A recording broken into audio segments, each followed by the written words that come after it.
அத்தியாயம் 8. தனிமை. அது ஒரு சுகமான வழி. வேண்டிய நேரத்தில் இதத்தையும் வேண்டாத நேரத்தில் சுமையையும் வாரி வழங்கும் வல்லன்.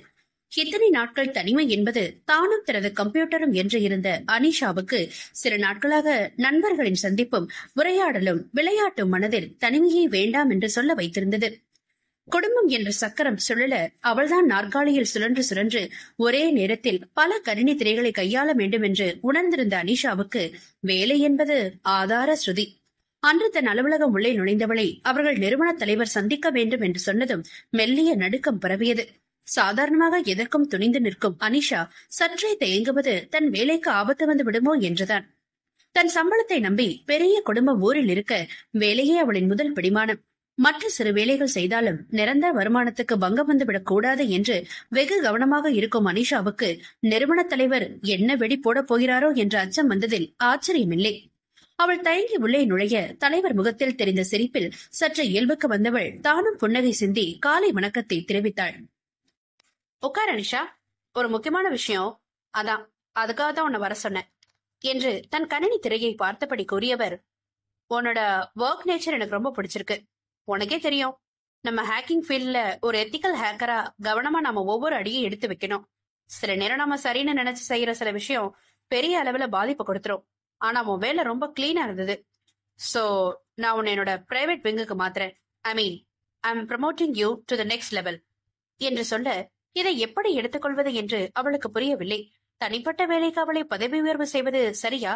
தனக்கு அதனால் பாதிப்பு இருக்குமா என்ற நொடி நேரத்தில் அவள் மூளை 1000 கணக்குகளை போட வைத்தது. உங்க குழப்பமான முகத்தை பார்த்தா நான் சொல்ல வர்றது உங்களுக்கு புரியலன்னு நினைக்கிறேன். இப்ப நாம சில கம்பெனிகளோட ஃபயர்வால் பிரீச் ஆகாம பாத்துக்கிற செக்யூரிட்டி ஏஜென்சி மாதிரி இங்க செயல்படுறோம் இல்லையா? ஆனா அடுத்த லெவல் அப்படி கிடையாது. கவர்மெண்ட் ஆர்டர், அவங்க ஃபயர்வால், அவங்களுக்கு தேவையான ஹேக்கிங் ஹெல்ப் இப்படி செய்ய தனியா ஒரு விங் இருக்கு. அதுல நமக்கு முழு ஆக்சஸ் இருக்கும். அதுக்கான லைசன்ஸ் வாங்கி வச்சிருக்கோம். அதை சாதாரண ஒர்க்கர்ஸ் யூஸ் பண்ண அலோ பண்ண முடியாது.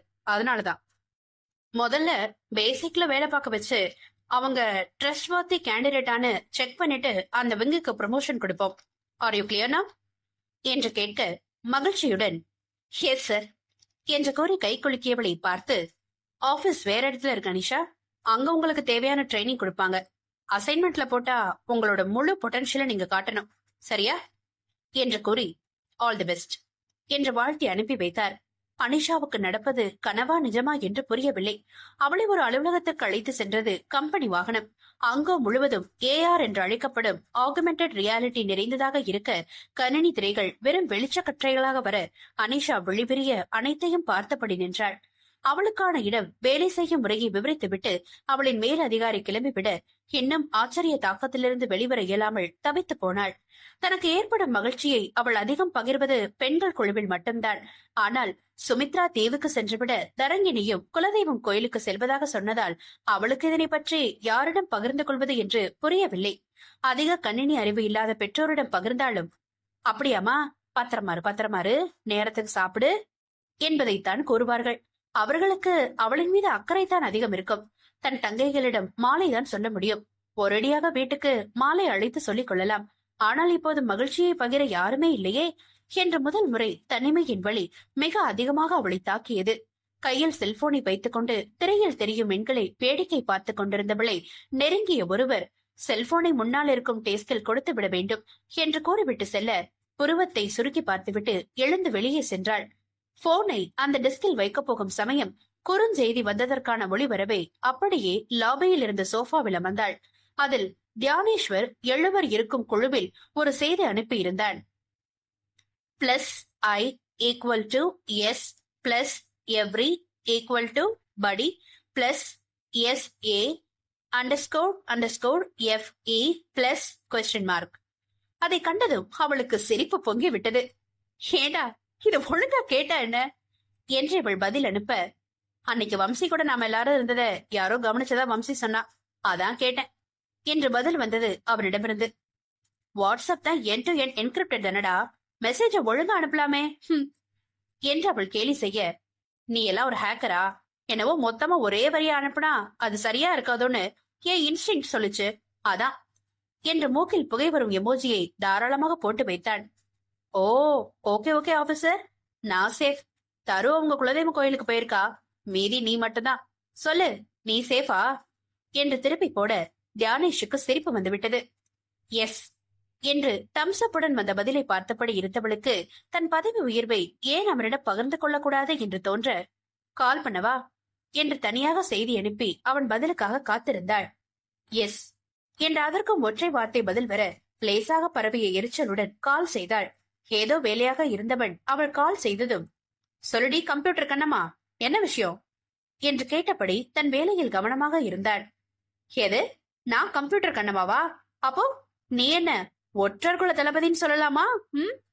என்று பதிலுக்கு அவள் சிரிப்பாய, ஐயோ ஆத்தா, சரண்டர்மா, நானே வேற ஒரு கடுப்புல இருக்கேன் என்று ஜகா வாங்கினான் தியானேஷ். என்னாச்சுடா, என்ன கடுப்பு? அவ்வளவு கடுப்புல இருக்கும்போது கூட எப்படிடா நாங்க சேஃபான்னு கேட்க தோணுச்சு உனக்கு என்று மனதில் நினைத்ததை மறைக்காமல் கேட்டுவிட்டாள் அனிஷா. எல்லாம் அதே செக்யூரிட்டி இஷ்யூ தாண்டி. நேத்து ரைட்டு வம்சி வீட்டை யாரோ பார்ஷ் பண்ணிருக்காங்க. நல்ல வேலை, நான் அங்கேயும் பேட்ரோலுக்கு ஒரு கான்ஸ்டபிள போட்டு வச்சேன் என்று நெடிய மூச்சொன்றை வெளியிட்டான் தியானேஷ். என்னடா சொல்ற, அவ்வளவு கஷ்டப்பட்டு அவன என்று ஆரம்பித்தவள் அவனை பற்றி போனில் பேசுவது ஏனோ மனதிற்கு உறுத்தலாக தோன்ற, ஈஸ்வர், நம்ம அத வெளியில மீட் பண்ணி பேசுவோமா, போன்ல வேண்டாமே என்று கூற அவனுக்கும் அப்போதுதான் ஆபத்து உரைத்தது. சாரிடி, ஏதோ டென்ஷன்ல பேசிட்டேன், நல்ல வேலை ஸ்டாப் பண்ணினேன் என்று மன்னிப்பு வேண்டியவனின் குரலில் களைப்பு அப்பட்டமாக தெரிந்தது. ஏண்டா, நீ சாப்பிட்டியா என்று கேட்க உள்ளே நெகிழ்ந்து போனான் தியானேஷ். இல்லடி, காலையில போலீஸ் ஸ்டேஷன்ல இருந்து தகவல் வந்ததுல இருந்து ஒரே டென்ஷன், அங்கே இங்கே அலைஞ்சதுல வயிறுன்னு ஒண்ணு இருக்கிறதே மறந்து போச்சு என்று சோகமாக கூறினான். தான் இருக்கும் இடத்தை பற்றி கூறியவள் அருகே உள்ள உணவகத்தில் சந்திக்கலாமா என்று வினவினாள். அவனுக்கும் மறுக்க காரணங்கள் இல்லாத போகவே இருவரும் அடுத்த அரை மணி நேரத்தில் சந்திக்கலாம் என்று முடிவு செய்யப்பட்டது. முதல் நாளை விடுப்பு கூறி வெளியேறியவளை மேலதிகாரி யோசனையாக பார்க்க அவளுக்கோ நண்பனின் பசி மட்டுமே மனதில் இருந்தது. அவனுக்கு முன்பே உணவகத்தை அடைந்தவள் இருவருக்குமான உணவை தெரிவிக்க பணித்துவிட்டு அவன் வரவுக்காக காத்திருந்தாள். யாரோ பெரிய அதிகாரியுடன் பேசியபடியே வந்தவன் அவளுக்கு தலையை மட்டும் அசைத்துவிட்டு எதிர் இருக்கையில் அமர்ந்தான். அவன் 2 நிமிடம் பேசி போனை அணைத்து ஒரு பெருமூச்சை வெளியிட்டு அவளை கண்டு புன்னகைத்தான். அவர்கள் இருவர் பார்வையும் ஒன்றோடொன்று கலந்த நொடியில் அவர்கள் இருவருக்கும் இடையே ஆவி பறக்கும் உணவை கொண்டு வந்து அடுக்கினார் உணவக ஊழியர். அவன் கண்களில் ஆச்சரியம் என்ன அவளை பார்த்தவன், செம்ம பசிரி, எப்போ ஆர்டர் பண்ணி எப்போ வந்து நம்ம சாப்பிடுறதுன்னு நினைச்ச, சோ ஸ்வீட் கம்ப்யூட்டர் கண்ணமா என்று கிண்டலாக கூறிக்கொண்டே உணவை அள்ளி விழுங்கினான். ஏண்டா, இவ்வளவு பசிய வச்சுக்கிட்டு எதுக்குடா சாப்பிடாம அலையிற நீ? உன் அம்மா நம்பர் கூட, நான் சொல்லித்தரேன் என்று அவனை வம்பிழுத்தபடி உணவை அவளும் உண்ண துவங்கினாள். அம்மா நம்பர் தானே, வாங்கி பேசு என்று வேகமாக பதில் வர துணுக்குற்றவள், ஏண்டா அம்மான பயமே இல்லையா உனக்கு என்று பக்கத்தில் இருந்த காகித கைத்துடைப்பானை எடுத்து அவன் மீது வீசினாள். பயமா? எதுக்கு? நீ சொல்றத முதல்ல கேட்க அவங்களுக்கு நேரம் இருக்கணுமே. அவங்க பிஸியான சமூக சேவகி, மாசம் ஒரு தடவை பேசினாலே ஆச்சரியம்தான் என்று சொல்ல, கல்யாணம் பண்ணிக்கலாம்ல என்று மெதுவாக வினவினாள்.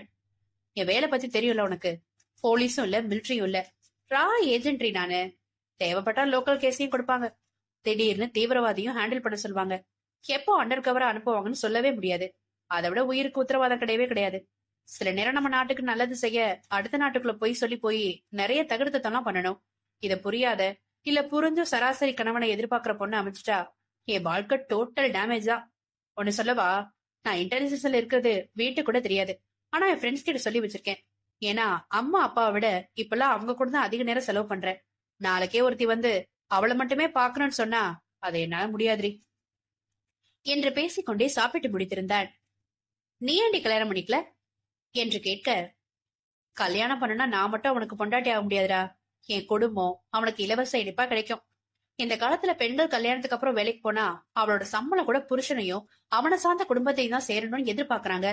கல்யாணத்துக்கு பின்னாடி இத்தனை வருஷம் பெத்து வளர்த்த அம்மா அப்பா கூட பிறந்த பரப்புன்னு யாருக்கும் ₹1 கூட சொந்தமா சம்பாதிச்சாலும் செலவழிக்கிற உரிமை பெண்களுக்கு இல்ல. ஆனா புருஷனோட அம்மா அப்பா கூட பிறந்தவங்க, அவங்கள கல்யாணம் பண்ணினவங்க, அவங்கள பெத்தவங்கன்னு சங்கிலி தொடர் மாதிரி ஒரு பொண்ணு எல்லாமே செய்யணும். எந்த கேள்வியும் கேட்க கூடாது, எங்கேயும் முகத்தை தூக்க கூடாது. முக்கியமா பணம், அத பத்தி வீட்டுல பேசவே கூடாது. எப்படி ஒரு சமுதாயத்தை பார்த்து பார்த்து எனக்கு கல்யாணம் வெறுத்து போச்சு ஈஸ்வர். எனக்கு பின்னாடி 4 பொண்ணுங்க இருக்குங்க, நான் தான் கல்யாணம் பண்ணி கொடுக்கணும். இதுக்கு என்ன கல்யாணம் பண்றவன் ஒத்துப்பான்னு நினைக்கிறியா? நெவர்.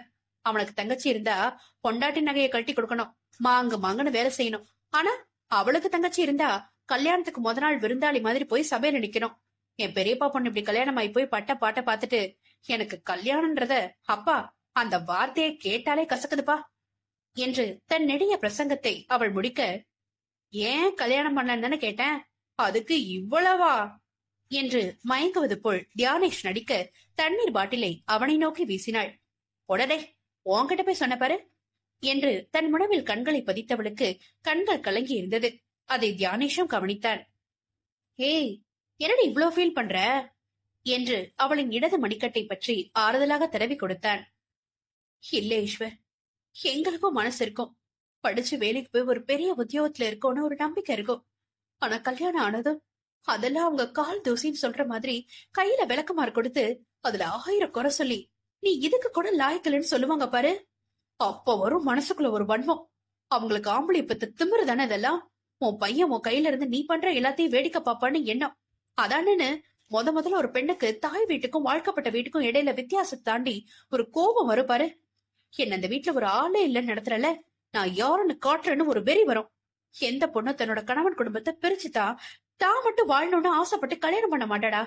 ஆனா அதெல்லாம் செஞ்சா தப்பே இல்லைன்னு நினைக்க வைக்கிறது அந்த குடும்பம் தான். இத பத்தி பேசினா நான் பேசிக்கிட்டே போவேன் ஈஸ்வர். என் தங்கச்சி கிட்ட நான் அடிக்கடி சொல்லுவேன், உங்களை கல்யாணம் பண்ணிக்க ராஜகுமார குதிரையில வருவான், ஆடி கார்ல வருவான்னு கனவு காணாதீங்க. எப்படிப்பட்டவன் வந்தாலும் கூடவே அதை தூக்கி சாப்பிடுற அவன் குடும்பம் வரும். கணவன் நிழல காலம் தள்ளாதீங்க. ஏன்னா இது பழைய காலம் கிடையாது.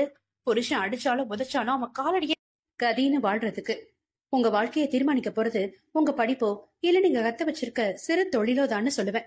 எங்க 2 பேரும் அதை கேட்டு ஒழுங்கா இருக்காளுங்களா? இன்னும் 2 கனவு உலகத்திலேயே தெரியுது என்று பெருமூச்சு விட்டாள். வெடிடி, சின்ன பிள்ளைங்க தானே, மாறிடும். ஆனா எல்லா குடும்பமும் எல்லா ஆம்பளையும் அப்படி இல்லடி. அதையும் மனசோட ஒருத்தர போட்டு வை. இல்லனா நாளைக்கு உனக்கு புருஷனா வரப்போறவன் தான் ரொம்ப பாவமாயிடுவான் என்று கிண்டல் செய்ய அனிஷா சிரித்து விட்டாள். டே, சொல்ல வந்ததே மறந்துட்டேன், எனக்கு ஆபீஸ்ல ப்ரொமோஷன் கிடைச்சிருக்கு என்று நடந்ததை விரிவாக அவனிடம் கூறினாள். ஹே சூப்பர் டி, எங்க ஆபீஸ்ல சில இன்ஃபர்மேஷன் எல்லாம் ஹேக் பண்ணி எடுக்க கவர்மெண்ட்லயே சில ஏஜென்சி இருக்குன்னு சொல்லியிருக்காங்க. ஐ திங்க் நீ அதுலதான் இப்ப இருக்கன்னு நினைக்கிறேன். உண்மையா சொல்லணும்னா முன்னாடி ஆளுங்க மட்டும் நம்ம தேசத்தை எல்லையில நின்னு காவல் காப்பாங்க. ஆனா எப்ப டெக்னாலஜி வந்துச்சோ அப்பவே மக்களோட தகவல் எல்லாம் வியாபாரம் ஆன மாதிரி நாட்டோட பாதுகாப்பும் அப்பப்போ கேள்விக்குறியாகுது. அப்படி ஆகாம இருக்கதான் டெக்னிக்கலி நீங்க காவலா இருப்பீங்க என்று கூற அனிஷாவுக்கு பெருமையும் மன நிறைவும் ஏற்பட்டது. உணவை முடித்துக்கொண்டு இருவரும் கிளம்ப அவனுக்கு அருகில் வந்தவள், வம்சி கிட்ட பேசினியா? அவன் சேஃபான் கேட்டியா என்று மெதுவாக அவனுக்கு மட்டுமே கேட்குமாறு வினவினாள். Yes, all okay. நீயும் கவனமா இரு. ஏதாவது பிரச்சனைனா நேரா பக்கத்துல உள்ள போலீஸ் ஸ்டேஷன் போயிட்டு என் பேரை சொல்லிட்டு வெயிட் பண்ணு. உனக்கு எந்த தொந்தரவும் இல்லாம நான் பாத்துப்பேன் என்று அவன் கூற, அதான் ஹாஸ்டல்ல கண்காணிக்க ஒரு லேடி பிசி போட்டிருக்கே, எனக்கு தெரியும் என்று கண் சுமிட்டினாள் அனிஷா. கிளவர் கேர்ள், இது போல ஸ்மார்ட்டா இரு, பெரிய லெவல்ல போயிடுவ என்று அவன் ஆசை வழங்க சிரம் தாழ்த்தி அதை ஏற்றுக்கொள்வது போல பாவனை செய்தவளை கிண்டல் செய்தபடி வெளியே வந்தான் தியானேஷ். ஓகே அனி, டேக் கேர் என்று அவன் விடை பெற ஏனோ இவ்வளவு நேரம் அவளை சுற்றி இருந்த சந்தோஷ அலைகள் விலகி செல்வதாக உணர்ந்தாள் அனிஷா. எந்த நேரம் ஆசை வழங்கினானோ அவளின் லெவலே விரைவில் மாறிப்போனது. அத்தியாயம் 9. மஞ்சள் வானத்தில் வெண்முகில்கள் உழவ அன்றைய மாலை பொழுது மிகவும் ரம்யமாக இருந்தது. கடற்கரையில் ஆளுக்கு ஒரு நாற்காலியில் அமர்ந்தபடி கடலும் வானும் சந்திக்கும் அந்த புள்ளையை நால்வரும் வெறித்துக் கொண்டிருந்தனர்.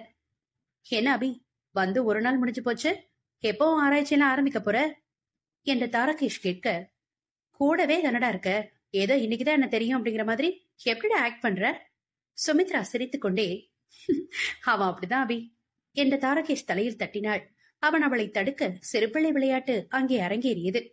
அவர்கள் இயல்பாக விளையாடுவதை பார்த்த அபி, தன்னால் ஏன் அப்படி இருக்க இயலவில்லை என்று சிந்தித்தான். அவனது சிந்தனை வாய்ந்த முகத்தை பார்த்த சுமித்ரா அவனிடம், என்ன அபி, அப்பப்போ வேற எங்கேயோ மைண்ட் போயிடுது என்று அவன் முகம் பார்க்க எதை சொல்லி சமாளிப்பது என்று தெரியாதவன், இல்ல இன்னைக்கு இவ்ளோ வளர்ச்சிக்கு அப்புறமும் நாம பிளைட்ல வந்து இப்படி ஒரு தீவுல எல்லாம் வசதிகளோடவும் இருக்கோம்ல, அதத்தான் யோசிக்கிறேன் என்று சொல்லி அவர்களை நோக்க அவர்களோ ஆளுக்கு ஒரு அர்த்தத்தில் எடுத்துக்கொண்டனர். சுமி உடனே, உண்மைதான் அபி, வெளி உலகத்துக்கு இப்படி ஒரு தீவு இருக்கிறது அவ்வளவா தெரியாது, ஆனா இங்க எல்லா வசதியும் இருக்கு என்று தன் எண்ணத்தை பகிர்ந்து கொள்ள, வம்சியோ, நாம எவ்வளவு பெரிய ஆளா இருந்தாலும் இப்படி ஒரு இடத்துல உலகத்துக்கு மறைஞ்சு வாழ வேண்டிய நிலை வரும்னு தெரிஞ்சே சில இடங்களை கடவுள் உருவாக்கி இருப்பார் போல என்று விரக்தியாக கூறினான். அவனின் மனநிலையையும் அவையின் மனநிலையையும் ஆராயும் பொருட்டு, காசு பணம் இருக்கிறவன் தனக்குள்ள பிரச்சனையில இருந்து தப்பிக்க இப்படி பாதுகாப்பா தனியா வசதிகளோட ஒரு இடம் இருக்கு, வந்துட்டோம். ஆனா அன்றாட வாழ்ற மக்களுக்கு ஆளுக்கு ஒளிய ஒரு தீவா இருக்கு, எல்லாமே நாம பாக்குற பார்வையில தான் இருக்கு என்று சொன்னதும் வம்சி முகத்தில் வருத்தம் தெரிந்தது. அபிலாஷ், டே, நான் எதுக்கு இதை சொல்ல வந்தனா, நீ தானே கேட்ட வந்து ஒரு நாள் ஆச்சு என்ன கண்டுபிடிச்சேன்னு. ஏற்கனவே குறிப்புகள் பலதை நான் டாக்குமெண்ட் பண்ணாம வச்சிருக்கேன், அததான் இன்னைக்கு செஞ்சேன். அதோட ஒரு பகுதி தான் வளர்ச்சி பிளைட்னு சொன்னது. நீங்க என்னடா ஆளாளுக்கு ஒண்ணு சொல்றீங்க என்று சிரிக்க, எப்பா இவனுக்கு சிரிக்க கூட தெரியுதுடா என்று சுமித்ரா அவனை கலாய்க்க, ஹே, நான் எதையாவது யோசிச்சுட்டே இருப்பேன் மித்ரா, அதுக்காக சிரிக்கவே மாட்டேன் இல்ல என்று லேசாக வெட்கம் கொண்டவனிடம், நீ அப்புறமா வெக்கப்படு, சொல்ல வந்ததை ஒழுங்கா சொல்லி முடிடா என்று தாரகேஷ் அவனை தோளில் இடித்தான். இல்லடா, எல்லாரும் இப்ப இருக்கிறதுதான் வளர்ச்சின்னு நினைக்கிறாங்க. அதாவது விமானம், கப்பல், தொழில்நுட்பம் இப்படி எல்லாமே இப்பதான் வளர்ந்திருக்கிறதா நம்ம பெரும்பாலும் நினைக்கிறோம். ஆனா அந்த காலத்துல இதே அளவு, ஏன் இதை விட வளர்ச்சி இருந்திருக்கு என்று அபி கூற மற்றவர்கள் முகம் ஆச்சரியத்தை காட்டியது. என்ன அப்படி சொல்ற? அது எப்படி சாத்தியம்? இப்பதானே விஞ்ஞானம் வளர்ந்திருக்கு. ரைட் பிரதர்ஸ் கண்டுபிடிச்சது தானே ஏரோப்ளேன். அப்படி இருக்கும்போது முன்னாடி வளர்ச்சி இருந்ததுன்னு சொல்றது ஆச்சரியமா இருக்கு. நீ இதுக்கே ஆச்சரியப்பட்டா எப்படி? 7000 வருஷத்துக்கு முன்னாடி நம்ம இந்தியால நிறைய விமானங்கள் பறந்ததுன்னு சொன்னா எப்படி ரியாக்ட் பண்ணுவ? அப்ப இருந்த ஏரோப்ளேன் எல்லாம் 60க்கு 60 அடி, ஏன் 200 அடி நீளம் உள்ளது கூட இருந்திருக்கு. என்னடா என்னென்னவோ சொல்ற என்று வம்சி நாற்காலியின் முனைக்கு வந்து அமர, இன்னைக்கு டெக்னாலஜில ஒரு ஏரோப்ளேன்ல எவ்வளவு என்ஜின் இருக்கு, ஆனா பழைய ஏரோப்ளேன்ல 40 என்ஜின் இருந்ததாகவும் அது இன்னைக்கு வர நம்மளால மறு உருவாக்கம் செய்ய முடியலன்னு சொன்னா அப்ப என்ன சொல்லுவ? டேய், சும்மா வாயில வட சுடாதரா என்று தாரகேஷ் கேலி செய்ய, டேய், இத நான் சொல்லல, முழுசா கேட்டுட்டு அப்புறம் சொல்லு என்று அபிலாஷ் ஆர்வமாக கூற ஆரம்பித்தான். ஏவியேஷன் சென்டர் எல்லாம் எப்படி பிரச்சனை இல்லாம இயங்குது? அதுக்கு அதோட ரேடார் சிஸ்டம் தான் காரணம் இல்லையா? வானவெளியில எப்போ எங்க என்ன விமானம் இருக்குன்னு கண்டுபிடிக்கிற கருவிதான் ரேடார். அத அந்த காலத்து பிளேன் கூட யூஸ் பண்ணிருக்கு. அதோட பேரு ரூபார்கன் ரகசியான்னு குறிப்பிடுறாங்க என்று கூற வம்சியின் முகத்தில் குழப்பம். டே, என்னடா அதெல்லாம் கம்பி கட்டுற கதையெல்லாம் சொல்றான் என்று தாரகேஷுடன் அவன் ஜோடி சேர, டே, ரைட் பிரதர்ஸ் 1904 கண்டுபிடிச்சது ஒன்னும் முதல் விமானம் கிடையாது. ஏன், நீ ராமாயணத்துல படிச்சது இல்லையா? ராவணன் சீதைய புஷ்பக விமானத்துல கடத்திக்கிட்டு போனான், ஜடாயு அவங்கள துரத்தி பறந்து போனார்னு என்று அபி கூற, டேய், அதெல்லாம் புராணம்டா, நிஜம் கிடையாது. நீ சொல்ற எதுக்குமே சயின்டிபிக் ப்ரூஃப் இல்ல என்று சுமித்ரா கூறியதும், இன்னும் உங்களுக்கு எப்படி சொன்னா புரியும் என்று யோசித்தவள், சரி, நம்ம கோயில்ல எவ்வளோ விமான மாதிரி சிற்பங்கள் பார்த்திருக்கீங்க. ஏன், கடவுள் இருக்கிற கருவறைக்கு மேல இருக்கிற கட்டமைப்ப விமானம் தானே சொல்லுவாங்க. ஆரியபட்டா விண்வெளிக்கு அனுப்பிய களத்தோட அமைப்ப அது பிரதிபலிக்கும் தெரியுமா என்று கேட்க மூவரும் உதட்டை பிதுக்கினர். ஆமா, இந்தியால அது இருந்தது இது இருந்ததுன்னு சொன்னாலே எல்லாமே கட்டுக்கதைன்னு சொல்ல ஒரு கூட்டம் தயாரா இருக்கும். இந்தியாவை விடுங்க என்றதும், இப்ப சொன்னியே அது பாயிண்ட். வேற நாட்டுல பழைய காலத்துல இந்த விமானம் இருந்ததா ஏதாவது குறிப்பு இருக்கா என்று தாரகேஷ் கேட்க, இருக்குடா, சொல்றேன் என்று அவன் எழுந்து கொண்டான். உங்கள எத்தனை பேருக்கு லியானோட டாவின்சிய தெரியும் என்று கேட்டான்.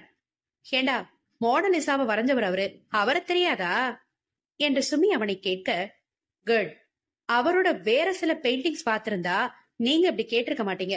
அவர் 15வது நூற்றாண்டிலேயே விமானத்தையும் ஹெலிகாப்டரையும் வரைஞ்சதா தெரியுது என்றதும், டே, அவர் கற்பனையில வரைஞ்சு வச்சிருப்பார்டா என்று வம்சி கூற, சரிடா, இதெல்லாம் நீங்க மத்தவங்க நினைக்க மாதிரி சூடோ ஆர்கியாலஜின்னு கூட நினைச்சுக்கோங்க. ஆனா இன்னொன்னு இருக்கு. கொலம்பியால கண்டுபிடிக்கப்பட்ட ஆர்டிஃபேக்ட்ஸ் அது 16ஆம் நூற்றாண்டை சேர்ந்தது. எல்லாமே தங்கத்தால ஆனது. அது எங்க கிடைச்சதுன்னா கவுகா நதி படுக்கையில ஸ்பானிஷ் ஆட்களால கொள்ளையடிக்கப்பட்டது. அந்த கால கொலம்பியா நாகரிகத்துல எல்லாமே தங்கத்தால ஆனதுதான். அதனால அங்க தொன்மையான பொருட்கள் திருட்டு ரொம்பவே சாதாரணம். அப்படி 1890கள்ல திருடப்பட்ட அந்த ஆர்டிஃபேக்ட்ஸ் பின்னால கைப்படுத்தப்பட்டது. அதுல மொத்தம் 123 பொருட்கள் கிடைச்சது. இத குயம்பையா டிஸ்கவரின்னு சொல்றாங்க என்று அபி கூற, டே எங்க ஆரம்பிச்ச எங்க போய் நிக்கிற, எனக்கு இதோட கணக்கே புரியலடா என்று தாரகேஷ் குறுக்கிட, அட இருடா இப்பதானே சொல்ல ஆரம்பிச்சேன். இந்த குயம்பையா கண்டுபிடிப்புல கிடைச்சதை விட இன்னொரு மடங்கு திருடப்பட்டு இருக்கலாம்னு சொல்றாங்க. கண்டுபிடிக்கப்பட்ட பொருட்கள்ல நிறைய பென்டான்னு சொல்லப்படுற சிறிய வகை தங்கத்தாலான வடிவமைப்பு இருந்ததா. அத அங்க உள்ள மக்கள் மீனோட அடையாளம்னு சொல்றாங்க. ஆனா உண்மையா அது பலவித விமானங்களோட மாடல் மாதிரி இருக்கு.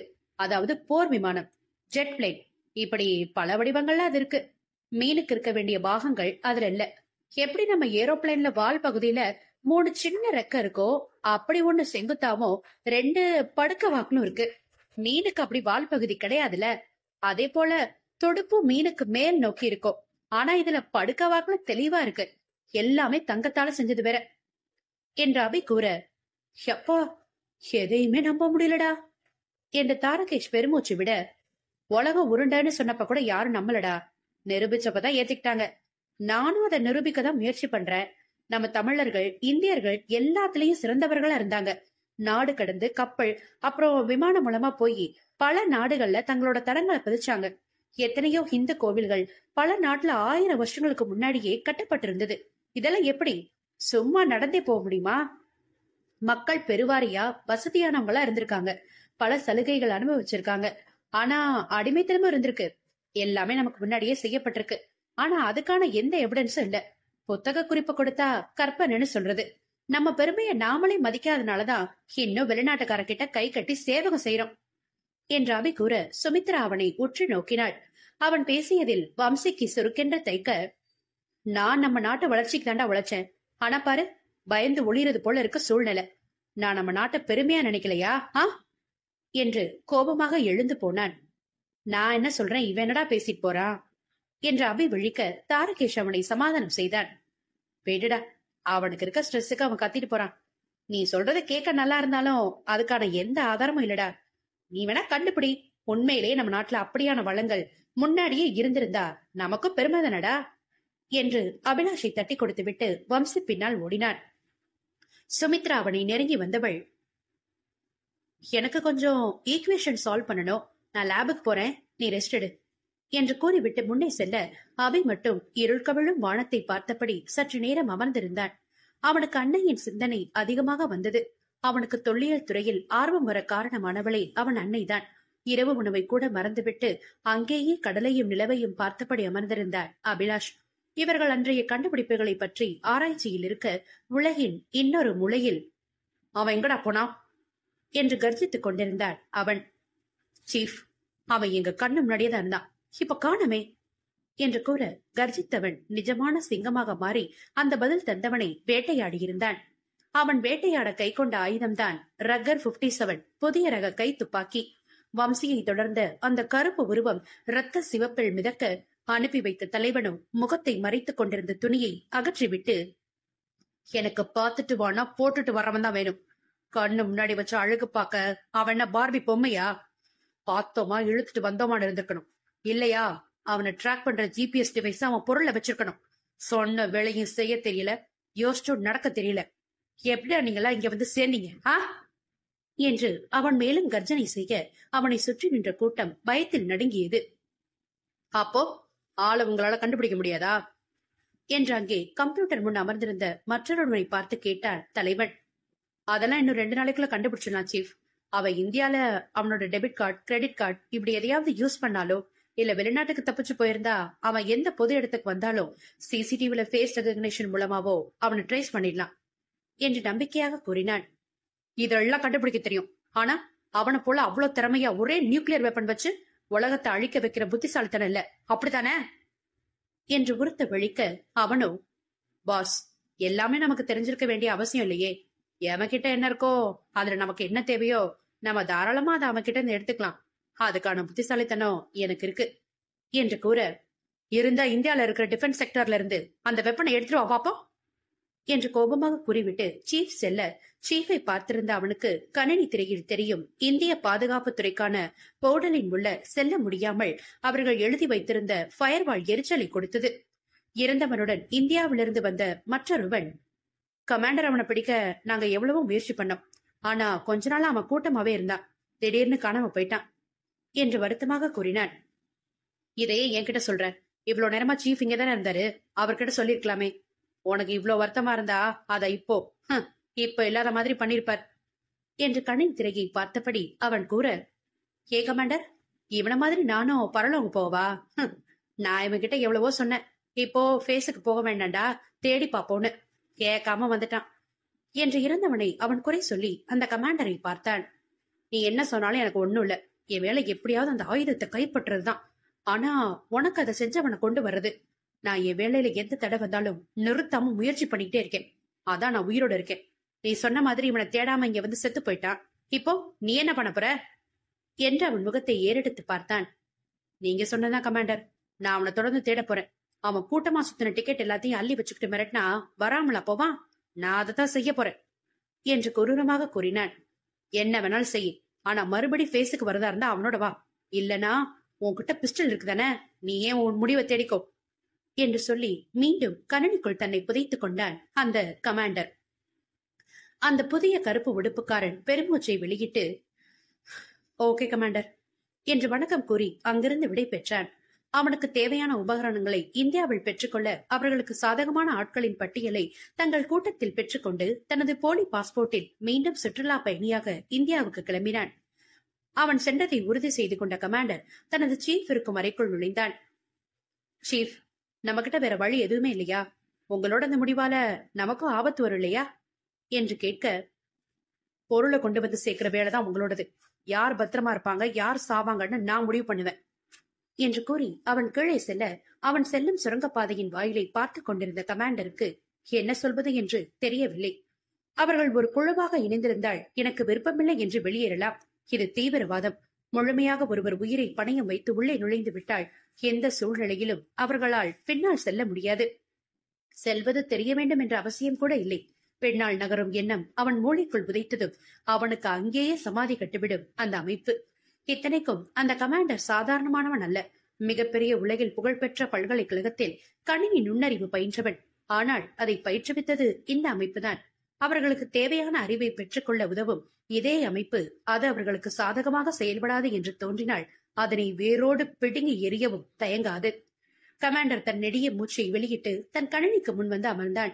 இந்தியா ஒன்றும் அச்சுறுத்தல் நிறைந்த நாடு அல்ல. அங்கே அனைத்தையும் சுலபமாக செய்து கொள்ள முடிந்தது.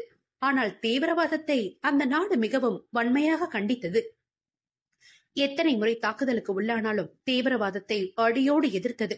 தங்கள் நாட்டு பாதுகாப்புக்காக இப்போது பல யுத்திகளை கையாள்கிறது. அதன் முக்கிய அம்சம்தான் வம்சி கிருஷ்ணா என்ற இந்திய விஞ்ஞானி கண்டுபிடித்த கையடக்க அணுசக்தி ஆயுதம். அதன் ரகசிய தன்மையை உடைத்து அதன் இருப்பை இவர்கள் கண்டுபிடிப்பதற்குள் இந்தியா அதன் சோதனையை வெற்றிகரமாக முடித்திருந்தது. பெரும் மூச்சோடு தன் பணியில் மீண்டும் கவனம் வைத்தான் அந்த கமாண்டர். அத்தியாயம் 10.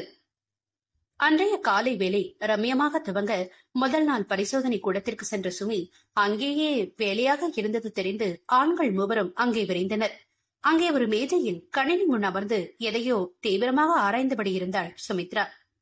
ஏய் சுமி, ஏன் ராத்திரி தூங்காம கம்ப்யூட்டர் முன்னாடியே உட்கார்ந்துட்டு இருக்க என்று உரிமையாக கண்டித்தான் தாரகேஷ். அவன் உரிமையான அன்பில் உள்ளம் உவகை கொண்டது சுமித்ராவுக்கு. தனக்கென்று கேள்வி கேட்க ஆளில்லை என்று உள்ளுக்குள் வாடிய அவள் அதை பெரிதாக வெளிப்படுத்தியதில்லை. வெளிப்படுத்த வேண்டிய தேவை இல்லாமல் அனிஷாவும் தரங்கினியும் பார்த்துக் கொள்வார்கள். அவர்களோடும் தொடர்பு கொள்ள முடியாத நிலையில் தாரகேஷின் கண்டிப்பு அவளுக்கு ஒரு விதமான மனநிறைவை கொடுத்தது. யாரும் இல்லை என்ற தனிமை கொடுமை. இருந்தும் இல்லாமல் இருப்பது சாபம். ஆனால் இல்லாமலே ஏங்கும் நிலை கொடுமையிலும் கொடுமை. சுமித்ராவும் அப்படித்தான் ஏங்கினாள். ஆனால் காட்டிக் கொண்டதில்லை. தாரகேஷ் உரிமையாக சண்டை போட்டதை வம்சி தவறாக எடுத்துக் கொள்ளவில்லை. அவனுக்குமே இப்படிப்பட்ட நிலைதான் என்பதால், டேய், நீ அக்கறையில சொல்றதெல்லாம் ஓகேதான். ஆனா தீவிரமான ஆராய்ச்சியில இருக்கும்போது உரிமைன்னு சொல்லி இடைஞ்சல் பண்ணினா கண்டிப்பா கோவம் வந்துடும். அதனால இனிமே எந்த வேலை, அது எவ்வளவு முக்கியம்னு கேட்டுட்டு உரிமையா திட்டு என்று சொல்ல சுமித்ரா அவனை கண்டு புன்னகை பூத்தாள். இதனையெல்லாம் புரியாமல் நோக்கிய அபிலாஷ், அவளோட வேலையை அவ பாக்குறா, நாம என்ன அவளை கேள்வி கேட்கறது? எனக்கெல்லாம் ஒரு ஃபாசிலோ இல்ல ஆன்டி கொண்டு கிடைச்சாலோ அதுல இருந்து ஒரு தகவல் எனக்கு கிடைக்கிற வரைக்கும் நான் அந்த இடத்தை விட்டு நகரவே மாட்டேன். ஏன்னா எனக்கு அதான் முக்கியம் என்று பொதுவாக கூறினான். உடனே தாரகேஷ், நீங்க எல்லாரும் காசுக்கு வேலை பார்த்தா இப்படி கண்டபடி கண்ணை முழிச்சு வேலை செய்ய மாட்டீங்கடா. எல்லாரும் உங்க திறமையை நிரூபிக்க இப்படி நேரம் காலம் பார்க்காம கஷ்டப்பட தயாரா இருக்கீங்க. நான் ஒண்ணும் தப்பு சொல்லல.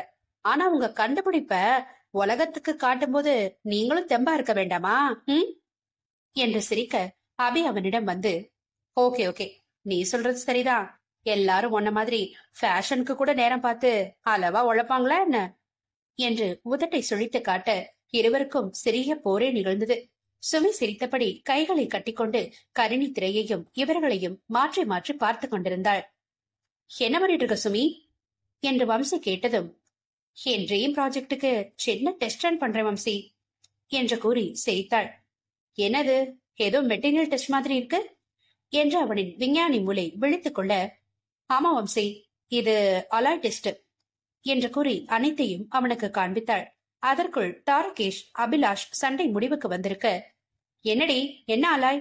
எனக்கு தெரிஞ்சதெல்லாம் 2 வீலர்ல போடுற அலாய் வீல் தான் என்று தாரகேஷ் கிண்டல் அடிக்க, உனக்கு இவ்வளவு தெரிஞ்சதே எனக்கு ரொம்ப ஆச்சரியம்டா என்ற ஆச்சரியத்தை முகத்தில் காட்டும் பாவனையில் நடித்த அபிக்கு 2 அடிகளை பரிசாக வழங்கினான்.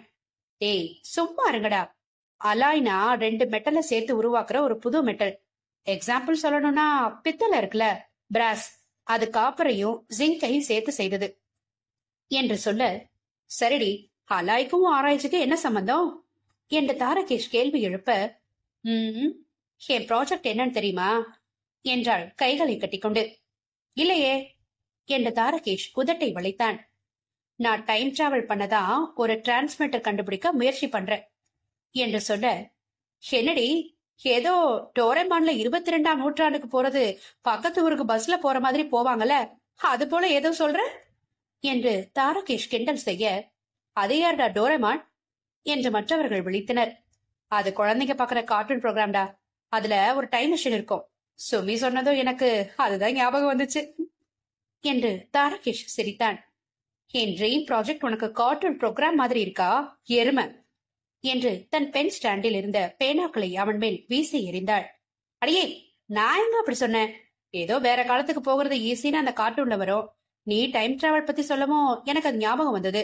என்கிட்ட வர்ற குட்டி பசங்களை ஹேண்டில் பண்ண அவங்களுக்கு பிடிச்ச ப்ரோக்ராம் எல்லாம் சும்மா பார்த்து வைப்பேன் என்று தாரகேஷ் கூறியதும், என்னவோ சொல்ற, சரி இந்த விஷயத்துக்கு வருவோம். அலாய் எதுக்குன்னு கேட்ட இல்லையா? எந்த ஒரு இன்ஸ்ட்ருமெண்ட்டை செய்யறதா இருந்தாலும் அத எந்த மெட்டல் வச்சு செய்யறோம் அப்படிங்கறது ரொம்ப முக்கியம். இப்போ நான் ஒரு ஸ்பேஸ் கிராஃப்ட் செய்யறேன்னு வச்சுக்கோ, நல்ல இரும்பை வச்சு செஞ்சுட்டா அது நல்லா பறக்குமா என்று கேட்க, அதே எப்படி, இரும்பு வெயிட் ஜாஸ்தி இல்ல, எவ்வளவு தூரம் பறக்க முடியும் என்று அபி கூறினான். தட்ஸ் வை நான் அலாயில டெஸ்ட் எடுத்தேன். என் ஏரோகிராஃப்ட் காலத்தை தாண்டி பயணிக்க எனக்கு லைட் வெயிட் மெட்டீரியல் தான் வேணும். அதுக்கான அலாய் எதுன்னு தான் அனலைஸ் பண்ணி டெஸ்ட் ரன் பண்ணேன் என்று சொல்ல, அப்படியே என்னடி கண்டுபிடிச்ச நீ என்று தாரகேஷ் டேபிளில் கால்களை மடித்து வைத்து அமர்ந்தான். உனக்கு புரியுற மாதிரி சொல்றேன். நார்மலா அலுமினியம் தான் ஏரோப்ளேன செய்ய பயன்படுத்துறாங்கல்ல, ஏன்னா அது லைட் வெயிட் அண்ட் டியூரபிள். அதே மாதிரி மெக்னீசியம் வச்சுதான் ஏர்கிராஃப்ட் அதிகமா செய்யறாங்க. அடுத்தது டைட்டானியம், இது வச்சு என்ஜின் செய்யறாங்க. உள்கட்டமைப்புக்கான வடிவமைப்போ இதுலதான் செய்வாங்க. அப்புறம் பெரிலியம், இந்த அலாய் தான் இருக்கிறதுலயே ரொம்ப ரொம்ப லைட் வெயிட். அது மட்டும் இல்ல, இதோட கண்டக்டிவிட்டி, அப்புறம் லோ தெர்மல் கண்டக்டிவிட்டி, இதெல்லாம் ஒரு ஏரோஸ்பேஸ் ரெடி பண்ண ரொம்பவே ஆப்ட் என்று சொன்னாள். அதான் ஏற்கனவே இதெல்லாம் இருக்கே, நீ என்ன பண்ற என்று தாரகேஷ் மீண்டும் நக்கல் அடிக்க, டேய், ஒரு டைம் டிராவல் மிஷின் கண்டுபிடிக்கிறது அவ்வளவு ஈஸி நினைச்சியா? ஒவ்வொரு ஆஸ்ட்ரோ சயின்டிஸ்டோட கனவுடாது. காலத்தை ஜெயிக்கிறது கடவுளையே ஜெயிக்கிற மாதிரி. ஏற்கனவே எல்லாம் இருக்குன்னா ஏன் காலத்தை கடந்து போகிற மிஷின் இல்ல? ஏன்னா இன்னும் அதை கடந்து போகிற பாதைய யாரும் கண்டுபிடிக்கல. அதை கடக்க தேவையான கருவிக்கு எவ்வளவு திறமை இருக்கணும், அது ஒளியையும் ஊடுருவி போகக்கூடியதா இருக்கணும் என்று கண்களில் கனவு மின்ன கூறினாள். இன்ட்ரெஸ்டிங், கேட்க நல்லாதான் இருக்கு. ஆனா கடந்த காலத்துக்கும் எதிர்காலத்துக்கும் மனுஷன் போக ஆரம்பிச்சிட்டா வாழ்க்கை நல்லா இருக்குமா என்று தாரகேஷ் கேட்க, வம்சியோ, அப்படி மட்டும் முடிஞ்சா எனக்கு அந்த ரிசர்ச் பண்ற எண்ணமே வராம இப்ப போய் தடுத்திருப்பேன்டா என்று வம்சி வருத்தமாக கூறினான். டேய், வாழ்க்கையில எல்லாமே வரும் போகும், அதையே பிடிச்சு தொங்க கூடாதுரா. இப்போ இங்க நீ சேஃபா தானே இருக்க, அதை மட்டும் யோசி என்று தாரகேஷ் அவனிடம் ஆறுதலாக உரைத்தான். முன்னாடி யாருமே டைம் டிராவல் பண்ணிருக்க மாட்டாங்கன்னு உனக்கு தோணுதா மித்ரா என்று அபிலாஷ் சுமையிடம் வினவ, போயிருந்தா அது இந்நேரம் உலகத்துல பேசப்பட்டிருக்குல்ல அபி என்று வேகமாக கேட்டாள். எனக்கு அப்படி தோணல. இப்போ நீயே இந்த கிராஃப்ட் ரெடி பண்ணி வேற டைமுக்கு போகிறன்னு வச்சுக்கோ. ஆனா உன்னால திரும்பி வர முடியலன்னா நீ போனது உலகத்துக்கு தெரியாது தானே. இப்படி இந்த இயந்திரத்தை கண்டுபிடிச்ச பலரும் போயிருக்கலாம், திரும்பி வராம இருந்திருக்கலாம். அதுக்காக இப்படி ஒண்ணு இல்லவே இல்லைன்னு நம்ம சொல்ல முடியாதே என்று அபி கூறினார். நீ சொல்றது எல்லாமே இஃப்ஸ் அண்ட் பட்ஸ் தான் அபி. சயின்ஸ்க்கு எப்பவும் ஆதாரம் மட்டும்தான் வேணும். நாம ப்ரூவ் பண்ணி காட்டினா மட்டும்தான் உலகம் நம்பும் என்று சொன்னவள், ஆனாலும் உன் பாயிண்ட்ல ஒரு விஷயம் கவனிக்க வேண்டியது இருக்கு. நான் வேற டைமுக்கு போகிற மிஷின் மட்டும் கண்டுபிடிக்க கூடாது, அதே நேரம் திரும்பி வர்ற மாதிரியும் கண்டுபிடிக்கணும் என்று சிந்தனை பயப்பட்டவளாக மீண்டும் கணினி முன் அமர்ந்தாள் சுமித்ரா. அவள் உலகை மறந்து கணினியில் மூழ்க அபியை முறைத்தனர் வம்சியும் தாரகேஷும். என்ன ஏண்டா முறைக்கிறீங்க என்று அபி நழுவ, நைட்டு முழுக்க தூங்காதவள தூங்க அனுப்பலாம்னு பார்த்தா நீ அவளை மறுபடியும் அந்த கம்ப்யூட்டர்களை தள்ளிட்ட என்று தாரகேஷ் அடிக்க, சும்மா சும்மா அடிக்காதீங்கடா, அவளோட கனவுக்காக அவ உழைக்கிறா, நானும் தீவை சுத்தி பார்க்க போறேன் என்று நழுவினான். அவன் போவதைக் கண்டு தாரகேஷ் பெருமூச்சுடன், இங்க வந்த பின்னாடிதான் கொஞ்சம் நார்மலா இருக்கான் என்று அங்கிருந்த இருக்கையில் அமர்ந்தான். ஏண்டா என்று வம்சி அவனுக்கு அருகில் அமர, டேய், நம்மள பாத்துக்க ஆள் இல்லைனாலும் நாம அதை பெருசா எடுக்காம வேலையில கவனம் வைப்போம்ல. நம்ம வருத்தப்படுற விஷயம் கொஞ்சம் கொஞ்சமா மங்கி போயிடும். ஆனா அவனுக்கு அப்படி இல்லடா. அவன் கவலையே அவனோட அம்மா தான். ஆனா வேலைன்னு அவன் எதையாவது ஆராய்ச்சி பண்ண போனா அதுலயே அவனுக்கு அவங்க அம்மா நினைவுதான் வரும் என்ற இருக்கையில் பின்னால் சாய்ந்து கண்களை மூடிக்கொண்டான். வம்சிக்கு அபியின் நிலைமை புரிந்தது.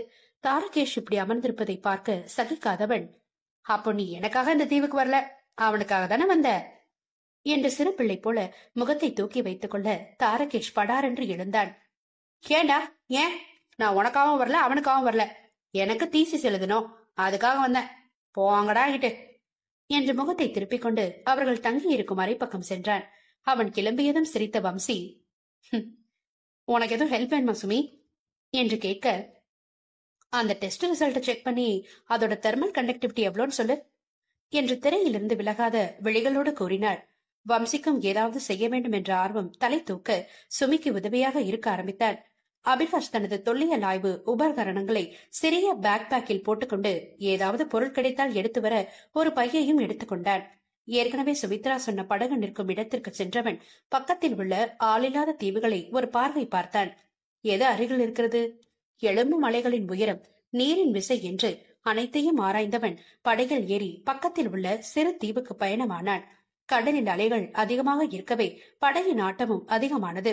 சிறிய மோட்டார் படகு என்பதால் விரைவில் பக்கத்து தீவை அடைந்தவன் படகை கரையில் இழுத்து அருகில் இருந்த மரத்தில் அதை கயிறுடன் இணைத்தான். அந்த தீவு மிகவும் சிறியதாக இருந்தது. குறைந்த அளவே இருந்த அந்த தீவின் ஓரத்தில் கிடந்த பொருட்களை ஆராய்ந்தாள். கடலின் அலைகள் கொண்டு வந்து கொடுக்கும் பொக்கிஷங்கள் கடற்கரையில் குவிந்து கிடக்கும். அது கடலில் மூழ்கிய கப்பலின் பாகங்களாக இருக்கலாம், பயணித்த பயணிகளின் உடைமைகளாக இருக்கலாம், கடலில் விழுந்த விமானத்தின் பாகமாக கூட இருக்கலாம். அதனால் எதையுமே புறக்கணிக்காமல் நிதானமாக ஆராய ஆரம்பித்தான். அங்கே முடிந்ததும் மெல்ல தீவுக்குள் நடக்கலானான். ஆங்காங்கே ஏதோ மிருகத்தின் கால்தடம் தெரிந்தது. அதுவும் மிகவும் பெரிய தடங்கள் தெரியவே புருவத்தை சுருக்கி யோசிக்க ஆரம்பித்தான் அபி. அவன் கண்ட தடங்கள் யாவும் எந்த மிருகத்தையும் பிரதிபலிப்பதாக இல்லை. அவனுக்குள் சிறு அச்சம் துளைத்தது.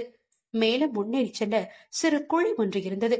அதனை சுற்றி மணல் கருப்பாக இருக்க அதனை பரிசோதனைக்கு எடுத்துக்கொண்டான். அந்த தீவின் நீளம் அகலம் அனைத்தையும் அளந்தவன் அங்கே பழங்கால பொருள் ஏதுமில்லை என்ற முடிவுக்கு வந்தாலும் அந்த காலடி தடங்களும் அந்த கருப்பு மணலும் அவனுக்குள் ஒரு ஆர்வத்தை ஏற்படுத்தி இருந்தது. மீண்டும் படகு நிறுத்திய இடத்திற்கு வந்தவன் அடுத்து உள்ள சிறு தீவுக்கு செல்லலாம் என்று நினைக்க வானத்தின் அடர்த்தியான கரிய மேகங்கள் அவனுக்கு மழை பொழிவை முன்னரே அறிவித்தது. தன் எண்ணத்தை கைவிட்டவன் படகை தாங்கள் தங்கியிருக்கும் தீவுக்கு செலுத்தினான். அவன் முகம் யோசனையில் ஆழ்ந்திருக்க அங்கிருந்த பணியாளர் அவனிடம் படகை வாங்கி கட்டியது எதுவுமே அவனது சிந்தனையில் நிற்கவில்லை. உணவை முடித்துக் கொண்டு மெல்ல தான் தங்கியிருக்கும் அறைக்கு வந்தவன் அந்த கால் தடங்கள் உள்ள புகைப்படத்தை தனது லேப்டாப்பில் பதிவேற்றினான். பழைய தொல்லியல் ஆய்வு கட்டுரைகளை தேடி எடுத்தவன் இதுபோல குறிப்புள்ள மிருகம் ஏதேனும் உள்ளதா என்று யோசிக்கலானான். அவன் தேடியும் எதுவும் கிடைக்கவில்லை, யோசித்தும் எதுவும் சிக்கவில்லை. சிந்தனையில் உழன்றவன் அப்படியே கண்ணயர்ந்தான். முகத்தில் சில்லென்ற காற்று வீச மெல்ல விழித்தவன் முன்னே அவன் அன்னை நிற்க, நான் இது என்னன்னு தெரியாம யோசிச்சிட்டே தூங்கிட்டேமா என்று மெலிதாக உரைத்தான். என்னவா இருக்கும் அபி இது என்று அன்னை அவளது லேப்டாப்பை நோக்க, நானும் நிறைய தேடிட்டமா, ஒன்னும் புரியல என சோர்வாக சொன்னவள் சிகைக்குள் கைவிட்டு கோதிய அவன் அன்னை, நம்ம அறிவு கேட்டாத எத்தனையோ இந்த உலகத்துல இருக்கு அபி, அது நம்ம கண்ணு முன்னாடிதான் இருக்கோம், ஆனா நம்மளால அதை கண்டுபிடிக்க முடியாது என்று சொல்ல, அது எப்படிமா என்று அன்னையின் தோளில் சாய்ந்து கொண்டான். ஆட்டுக்குட்டிய தோல்ல போட்டு தேடுற மாதிரின்னு கிண்டலுக்கு சொல்லுவாங்கல்ல, அப்படிதான். நாம வேற காலகட்டத்துல இருக்கலாம், அத வேற காலகட்டத்துல இருந்திருக்கலாம். இப்ப அதோட தடங்கள் மட்டும்தான் இருக்கு. அதையும் விட்டுட்டு இப்ப எங்கன்னு அது என்னன்னு தேடிட்டு நீ கண்டுபிடிச்சத கோட்டை விட்டுடாத என்று கூற, அப்படியே இருக்குமாமா? ஒருவேளை இது வேற காலகட்டத்துல வாழ்ந்த மிருகமா இருக்குமா?